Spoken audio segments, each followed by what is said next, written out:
Hi friends, my name is Chris, and this week's book club will be on Pascal's Pensées. We'll be talking a little bit about mind, reason, misery, paradox, God, and so on. Hope you guys enjoy. The first section talks a lot about the mathematic mind versus the intuitive mind. He kind of carves out two ways of thinking about cognition. One in terms of like axioms and rules, and then another in terms of the way things might feel or the ways things might seem. These rules that might not be very apparent or explicit.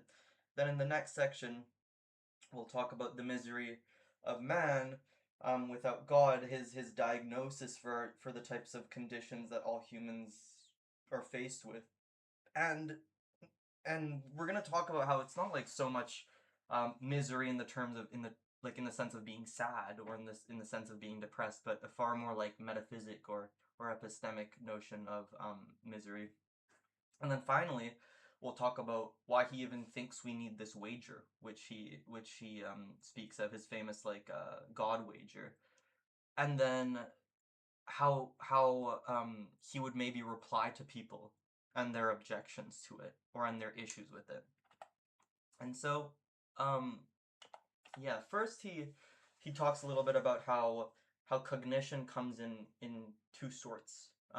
Some people are lucky enough to have these two modes of cognition. He says some people only have one form, and then many people just have neither, and those are more like the dullards or the dull people. But he says that the mathematic mind, one which I would presume he thinks he has, is one concerned with explicit principles, axiomatic and transparent rules that we can follow step by step and know what's going on at each event or at each step of reasoning.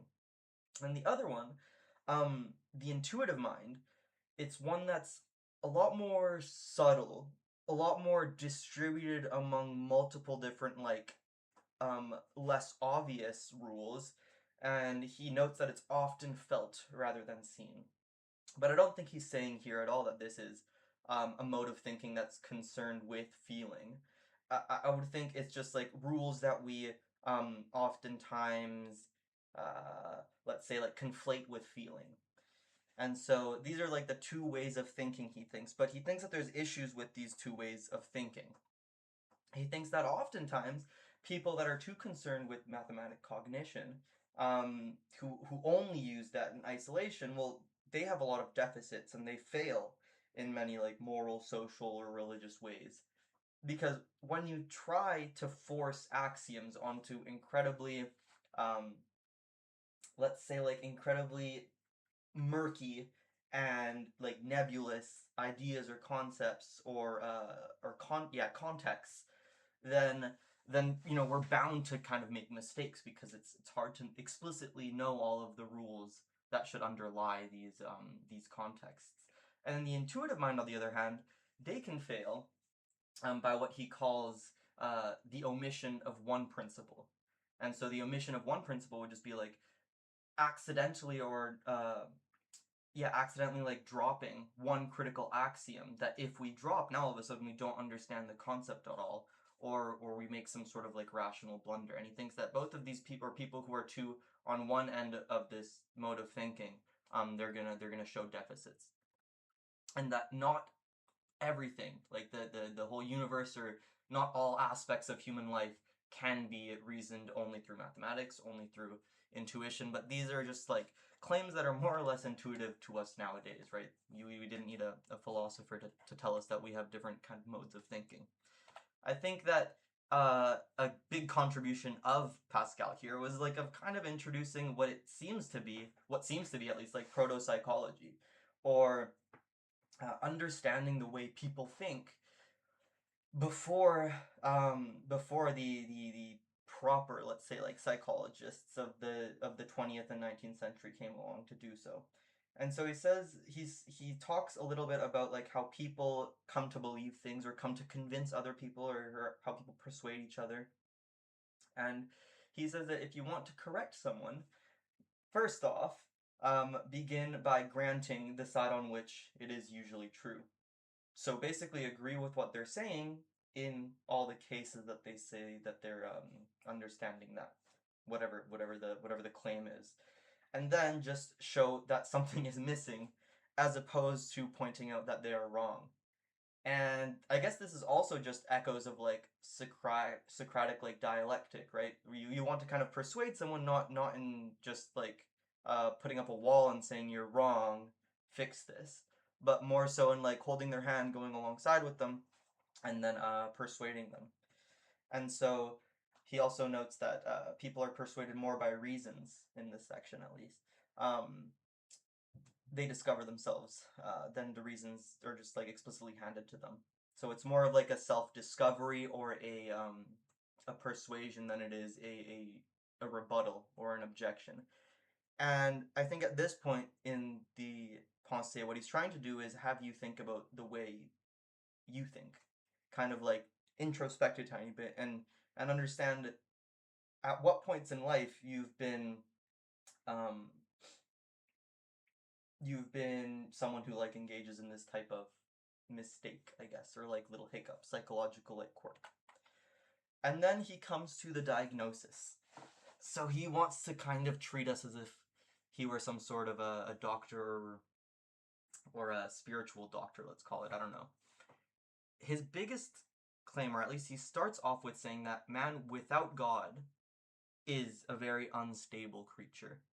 And the contradictions that we exhibit or the paradoxes that are kind of that live within us, they don't stop us from being great, from climbing mountains or discovering things about the universe or anything like that. But what does happen if we don't have God, he's saying, is that we can't maintain this greatness.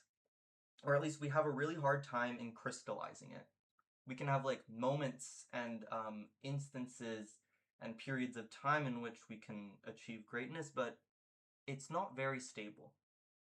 And so he diagnoses us with being miserable, essentially, and not really in a oh no I'm sad type of way, more so in a we are unsure of the fundamental nature of reality, a metaphysical insecurity almost.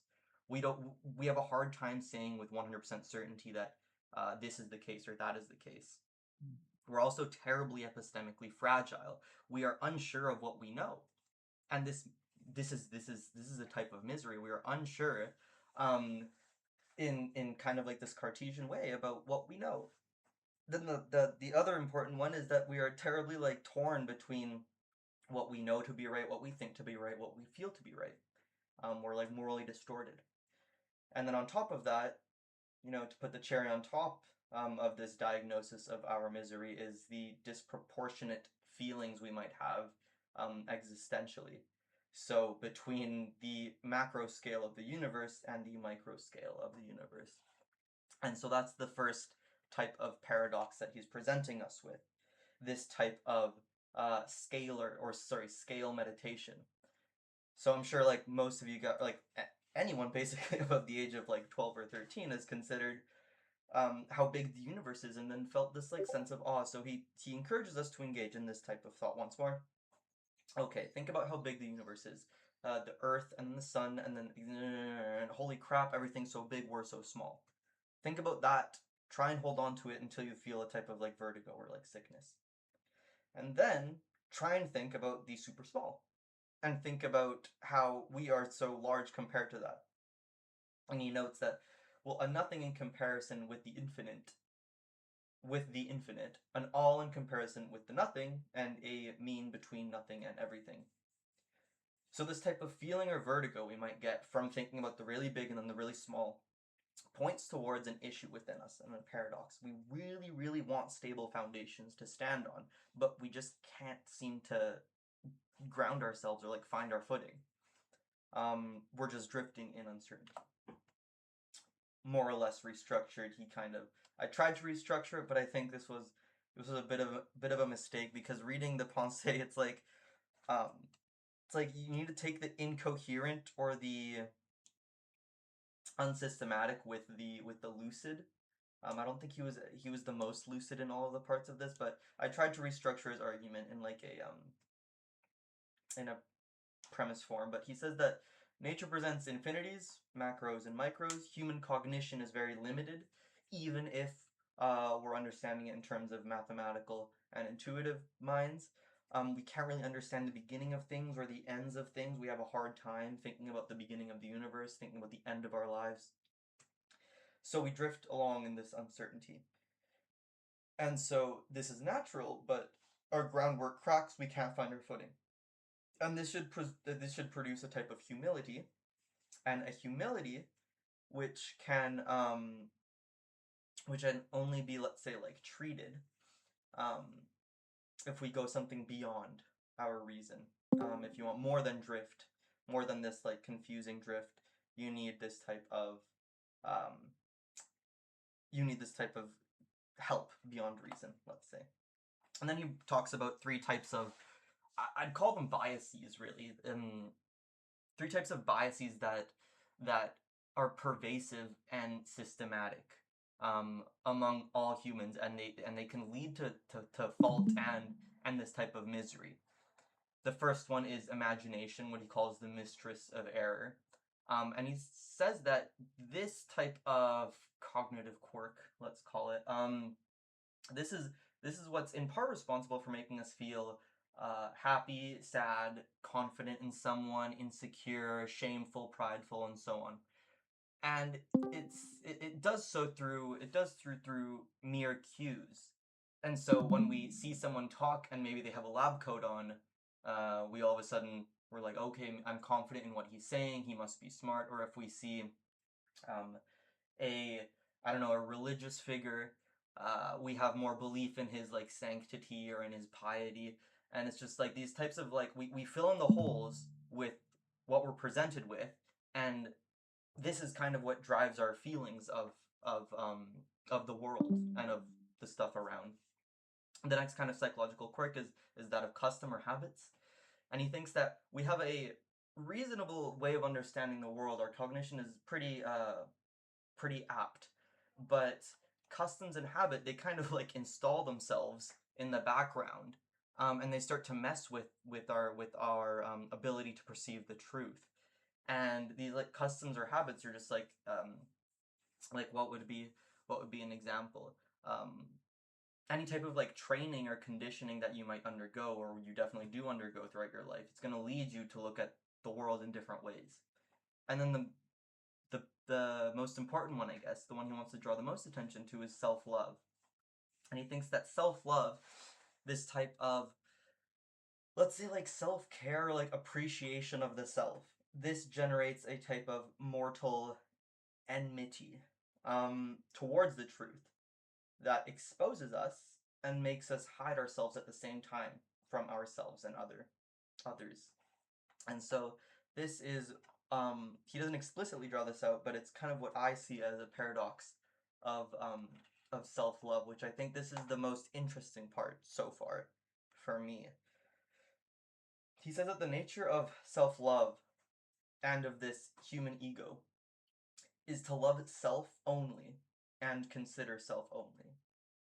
We are at the center of our universes, and we love ourselves. And so this goes beyond just like having a little bit of self-respect or having a little bit of pride. It's like whether we want to or not, we see the universe from our point of view and we build from it there. It leads to this type of like contradiction or paradox, because all of us want to pursue greatness, happiness, perfection from this individual point of view. But at the same time, since we are at this individual point of view, we can't help but see the smallness, the imperfections, and feel the miseries that go on within us.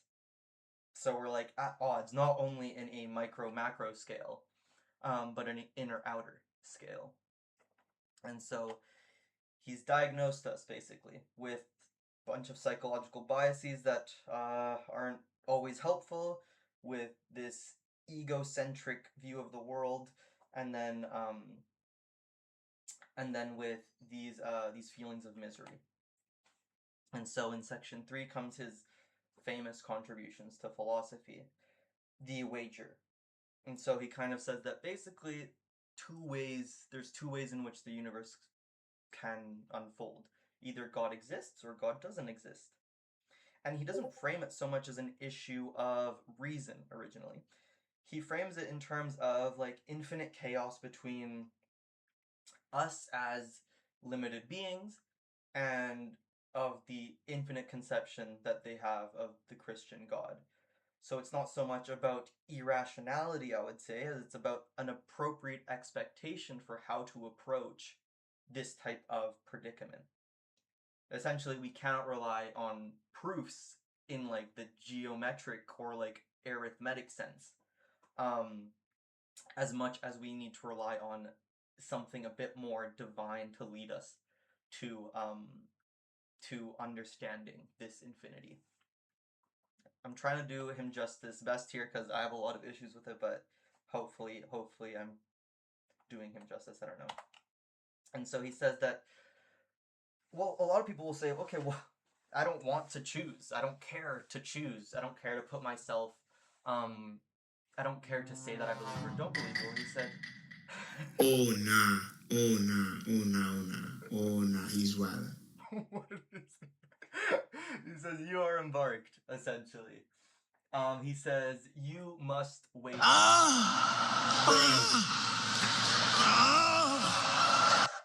okay. Not choosing is itself a choice. Um, he says that simply existing is a function of a commitment. Not choosing is a stance.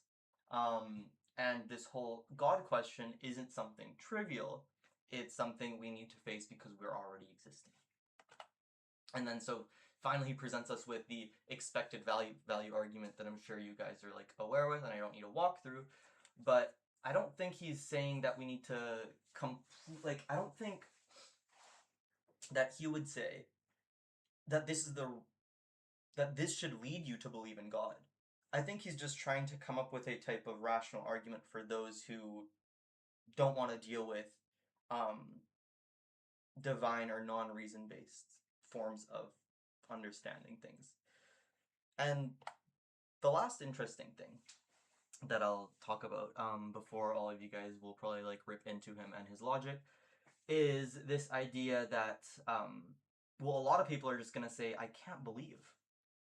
Whether I want to or not, I cannot just say all of this. I cannot wake up in the morning and be like, you know what? I do believe in God. That's just not like a reasonable thing to expect. And so he addresses this, and I think he does a good job at it. He says, we don't need more proofs, we don't need more evidential arguments, because the issue you're facing is one of affective, motivational, emotion-based, let's say like reasons or obstacles. So it's not one coming from like a point of reason. He says, well, what should you do if you're someone that can't just wake up in the morning and say, oh, I believe? Well, he says engage in habits.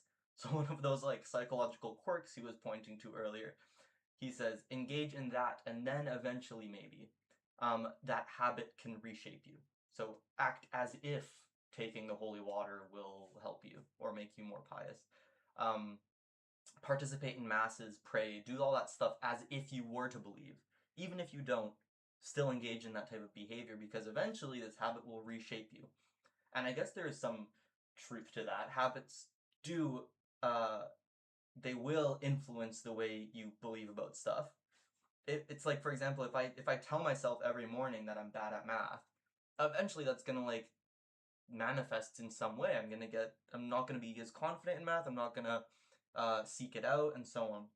So maybe if you really wanted to become a believer but couldn't make yourself believe, then in engaging with these acts, maybe there's some hope for you. But I think that's basically all I had. The conclusion: the God question arrives inside a life that cannot wait for perfect certainty.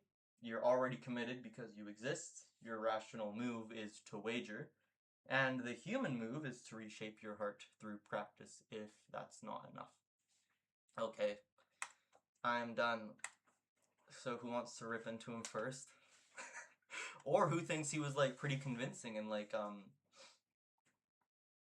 there's something of actual worth here?